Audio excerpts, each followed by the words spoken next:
Hi, welcome to a new art talk. This series is produced by Artifier in partnership with Partial Gallery and Culture Fancier. In today's episode, Tammy from Partial will lead a conversation with Toronto-based artist Morris Wazney. Let's begin. So I was first introduced to Morris's work at OCAD GradX 2019. One of the administrators at OCAD was like, Tammy, you have to see this sculpture. And we went down to the ground level of OCAD, and it was this amazing levitating metal sculpture, which I later found out was made by Morris Wazney right here. So I think this is a great time to ask Morris about your practice and the work that you do with metal. Yeah, so I mainly do metal casting and fabricating, which you would have seen at OCAD. Oddly, that levitating sculpture was actually foam. It was CNC milled. Wow. It was from data from my own spine, so I was looking for as close to living data as I could to be working with like the human form. And the levitation was a reference to working in digital, because in digital things float, you can work with it that way, but in real life things seem like heavy, especially in metal, and they're always on a plinth. So I wanted that space between the plinth and the object to think about that like magic of digital rendering and how we can see things differently. The medium of metal and sculpture is perhaps like one of the more tactile forms of art, and it's something that I actually personally don't know a lot about, which is why I was really excited to talk to you about it. And just, I guess, like, what would be the dummy's guide to your process for all that stuff? Ooh, it is analog for sure, and to some extent. So the traditional way to work in bronze casting is working in wax first, creating a sculpture that way, and then going through a process to create a shell, like a mold, burn it out into bronze. Now, with the digital technology of 3D printing, we can print out objects and then go through the process of creating bronze sculptures. So making that wax work doesn't necessarily have to happen anymore. We can design digitally, or we can choose things that already exist, like those CT scans or the MRIs, and print them out directly, and then it can go into bronze. How have the past several months been for you as an artist, working through the pandemic, or maybe not working through the pandemic? Yeah, well, there's definitely a shift. So I was still working in wax because I can work at home, but moving forward into the projects that had been lined up were all put on hold. So that in itself was, I had to find things that were available and what I could work at home doing, because I always liked to be making things. So I moved actually into wallpaper collage. It happened to be the thing that was around. Oh wow. I had a couple of books that somebody had given me, and that's when I started to look back and look at them as nostalgia, and look at them also as being at home so much and looking at walls and thinking about the history of spaces. It made sense that I started to explore that side of my work. I still kept mold making, I still kept working in wax, but again, that everything scaled down, and there was time to research, work digital, and work with collage. Oh, nice. You were in OCAD, you were in the sculpture program. Yeah. How was that experience for you? Ooh, incredible. I mean, if I could put one word to it, absolutely incredible.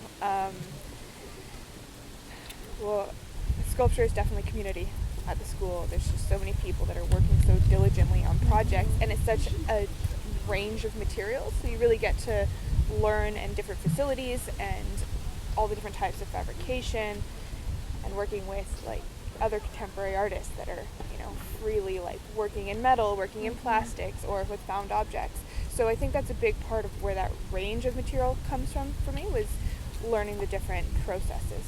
Oh, amazing. So another one of your works that I thought was really interesting, like you being a mixed media artist, were this Untitled series of books that you had put together. Can you tell us about that a bit? Sure. So I made a series of books that was at the Gladstone Hotel for Come Up to My Room in February of 2020. And what it was a whole bunch of fictitious book titles designed to bring out joy and nostalgia and memories, because it's all the topics that we don't necessarily write about. So one of my favorites was I took a giant book that was actually baseball scores, and I covered it in white paper and stenciled on the side parental fashion advice. So it was the heaviest, densest book, and I put it on the shelf. And the really cool thing was people were telling me stories about that, you know, about their experience with parental fashion advice. Or Hellbent was one, just in giant block letters, you know, and I think that, you know, we've all felt that, like, hell-bent to, like, get something done or to finish a project.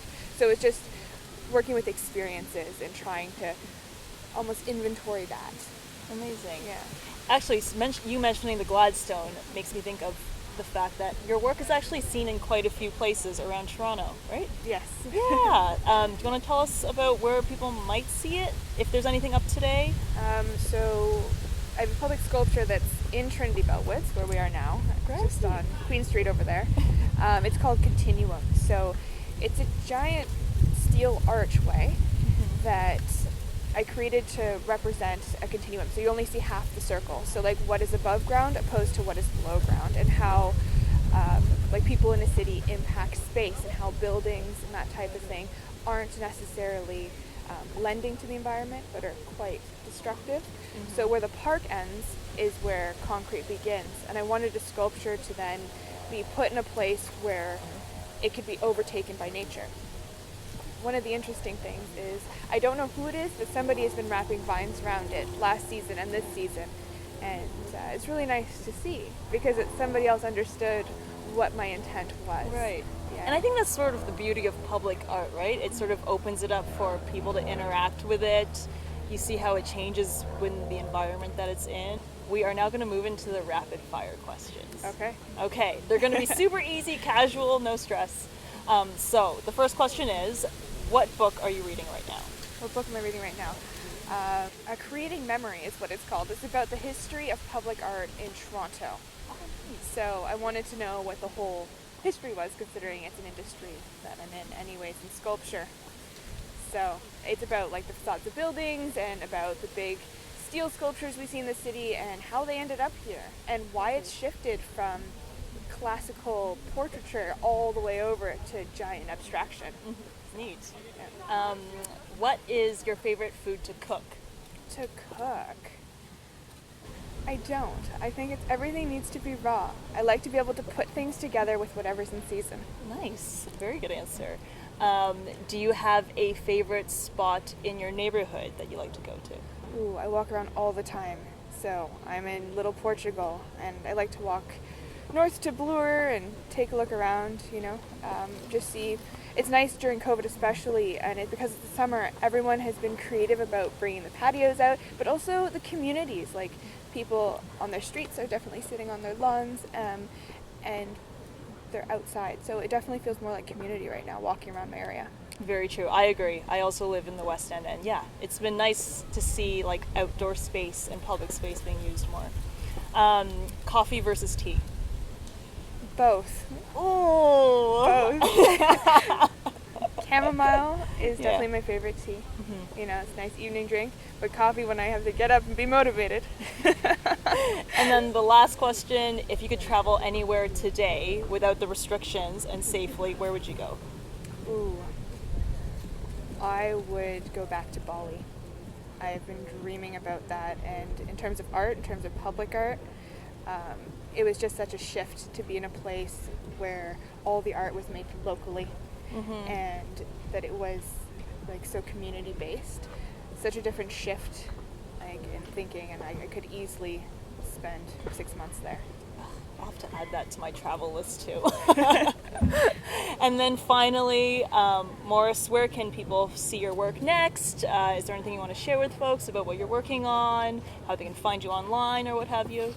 Okay, so my next artwork will be at Nuit Blanche for 2021 in October. And in terms of social media, you can find me on Instagram at Morris Wazney, and of course on Partial. You can find my work for sale on Partial. Great. Well, thanks so much for coming out on this weekend to chat with us, Morris. It was a pleasure meeting you. Thanks for having me. Thanks. Thanks for watching. Stay tuned for our next episode and say hi if you find us on Instagram. See you next week.